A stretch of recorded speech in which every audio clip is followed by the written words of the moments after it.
Assalamualaikum warahmatullahi wabarakatuh guys. Ya, balik lagi bersama saya Fikri Purkoni. Dan udah sekian lamanya kita tak jumpa, akhirnya saya bikin lagi video, maklum ya, karena kesibukan yang sangat membebaniku kayak lagu Noah. Oke, langsung aja. Di video kali ini saya akan membahas tentang yang pertama, cara kredit biar bisa di ACC. Terus yang kedua, cara memilih barang untuk dikredit. Dan yang ketiga, tips aman kredit barang. Langsung aja tanpa banyak bacot, yuk let's go.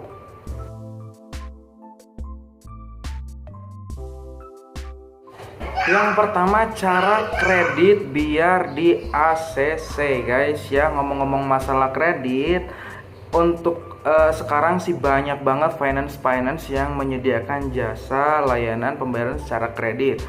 Dimulai dari yang online sampai yang offline juga banyak, seperti Home Credit, Akulaku, Kredipo, dan masih banyak finance yang lain yang menyediakan jasa perkreditan guys ya. Nah, tips yang pertama, kamu bisa menanyakan syarat dan ketentuan perkreditannya ke finance pilihan yang kamu pilih guys ya. Soalnya setiap setiap pembiayaan itu mempunyai syarat dan ketentuan masing-masing. Biasanya saya ambil contoh dari Home Credit aja ya. Nah, untuk dari Home Credit sendiri, kebetulan pembiayaannya udah diawasi oleh Otoritas Jasa Keuangan (OJK) dan Bank Indonesia. Dan peraturan yang dikeluarkan oleh Home Credit juga itu aturan yang dikeluarkan dari OJK. Misal contohnya, persyaratan umum usia pengaju minimal 21 tahun bagi status yang sudah menikah dan minimal 19 tahun untuk status yang sudah menikah guys. Untuk persyaratan dokumennya di Home Credit sendiri itu cukup membawa 2 dokumen saja. Dokumen utama KTP, dokumen keduanya pelengkap dari dokumen pertama. Boleh SIM, NPWP, BPJS, NPWP atau kartu keluarga.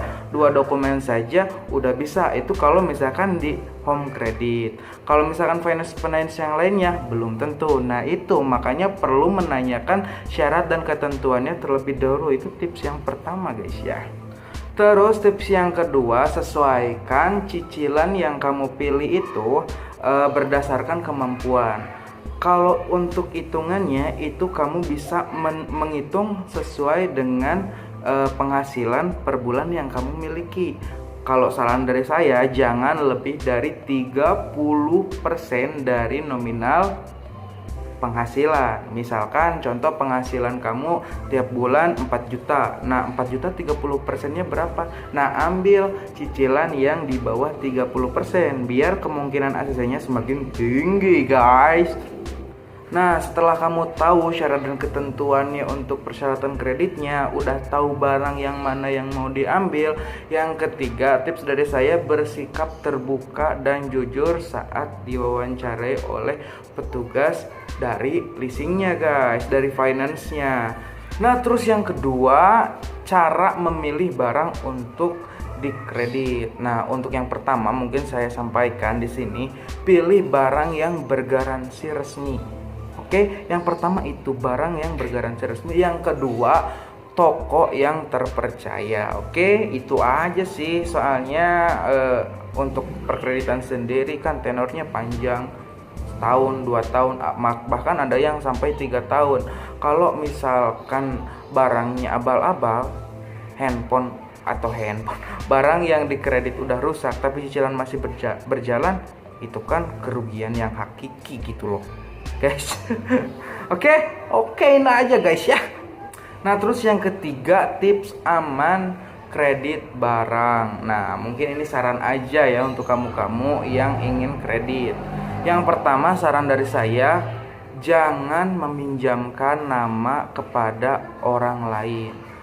Mau itu teman, soulmate, kerabat dekat, pacar, itu diusahakan jangan pernah ya. Oke. Meminjamkan nama seperti apa? Misalkan ada teman yang butuh handphone, ambil contohnya ya. Bro, saya lagi butuh handphone nih. Lo kan punya Akulaku, pinjaman gue lah, biar tiap bulannya gue yang bayar sama lo tinggal bayar deh ke mitra pembayarannya, gitu kan. Misalkan kayak gitu. Nah, ini saya sarankan jangan pernah ya. Yang pertama, syukur-syukur kalau temen yang deket itu pembayaran tiap bulannya lancar, itu no problem, tidak ada masalah sama sekali ya. Tapi kalau misalkan pembayarannya telat-telat, itu masalah buat kamu guys. Soalnya apa? Karena rata-rata pembiayaan atau finance yang ada di Indonesia itu udah kerjasama dengan OJK dan BI, Otoritas Jasa Keuangan dan Bank Indonesia. Kalau misalkan pembayarannya telat-telat, kurang lancar, itu bisa menyebabkan nama kamu jelek di perbankan. Sekarang bisa membantu teman, suatu saat kamu misalkan butuh barang untuk dikredit, misalkan mau kredit mobil, mau kredit rumah, nama udah jelek di Bank Indonesia, mempunyai record yang buruk di finance lain, itu biasanya sangat sulit untuk mendapatkan kepercayaan kembali terhadap finance atau perbankan yang kamu akan datangi guys. Nah, terus selain daripada itu, banyak teman yang bubar, banyak pacaran yang putus di tengah jalan gara-gara hal ini. Karena apa? Ambil contoh, setiap orang memiliki kebutuhan masing-masing guys ya, kebutuhan rumah tangga atau apapun itu, kebutuhan sekolah, kebutuhan pekerjaan yang biasanya mengeluarkan budget atau mengeluarkan uang. Oke lah, teman kamu punya pekerjaan penghasilan tiap bulan yang udah pasti. Oke lah, teman kamu punya usaha yang mungkin penghasilannya itu bisa menutupi cicilan yang kamu pinjamkan. Tapi kamu yakin enggak? Suatu saat kalau misalkan dia lagi kerja terus dipecat, nggak punya uang, nggak bisa bayar cicilan, atau mungkin usaha, suatu saat usahanya bangkrut, terus nggak bisa nyicil uang. Nah, sementara finance yang kamu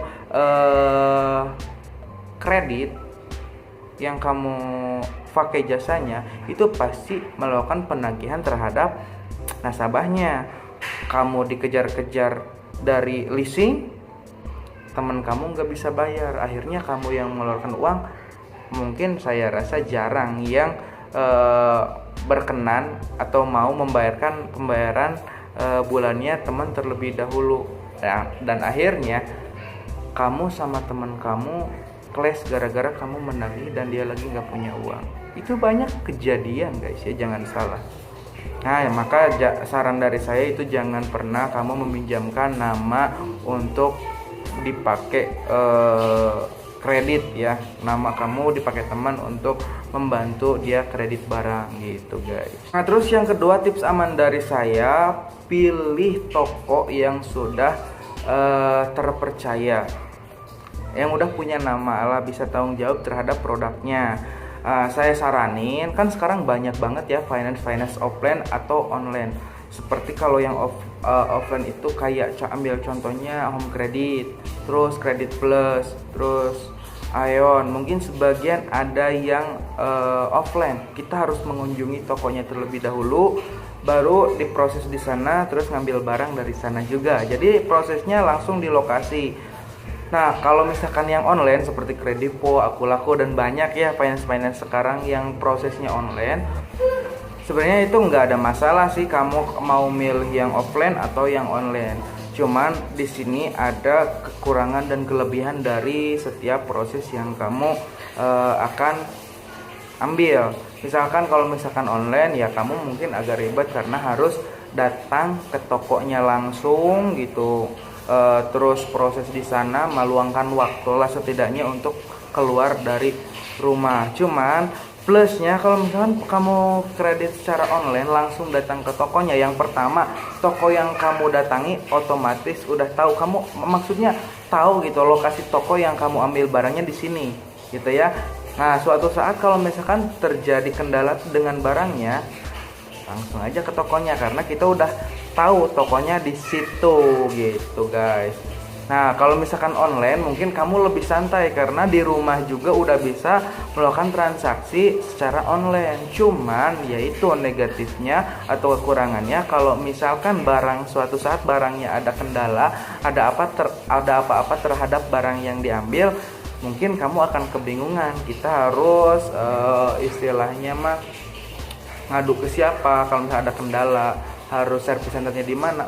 Nah itu sedikitnya kamu harus tahu terlebih dahulu guys ya. Oke, nah terus tips yang ketiga, tips aman kredit barang, yaitu bersikap jujur dan bertanggung jawab.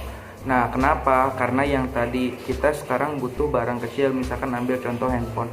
Suatu saat mungkin kita butuh rumah, suatu saat kita mungkin butuh mobil untuk dikredit. Kalau misalnya udah punya nama baik di perbankan, di leasing, insya Allah kedepannya mau ke leasing, ke perbankan, pembiayaan manapun nggak bakalan susah guys, karena kita udah memiliki nama baik di perbankan atau di leasing gitu guys. Nah selain daripada itu, mungkin ini urusannya kamu dengan Sang Maha Kuasa, karena mau tidak mau percaya tidak percaya, mungkin kalau misalkan punya hutang itu harus dibayar, karena kalau nggak dibayar akan dibawa sampai nanti akhirat kelak. Jadi berusaha untuk bertanggung jawab terhadap apapun yang kamu lakukan.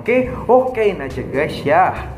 Baik, terima kasih sudah menonton sampai akhir. Jangan lupa support terus channel kami dengan cara like, comment, subscribe, and share kepada teman-teman kalian. Mudah-mudahan video ini bisa bermanfaat untuk kamu guys ya. Saya doain untuk kamu yang udah subscribe ya, mudah-mudahan rezekinya lancar, sehat selalu, panjang umur, sehat walafiat, dan selalu dalam lindungan Sang Maha Pencipta. Amin ya Allah ya Rabbal Alamin. Mungkin cukup sekian video kali ini, mudah-mudahan bisa bermanfaat buat kamu. Sampai ketemu di video selanjutnya. See you next, bye bye. Go.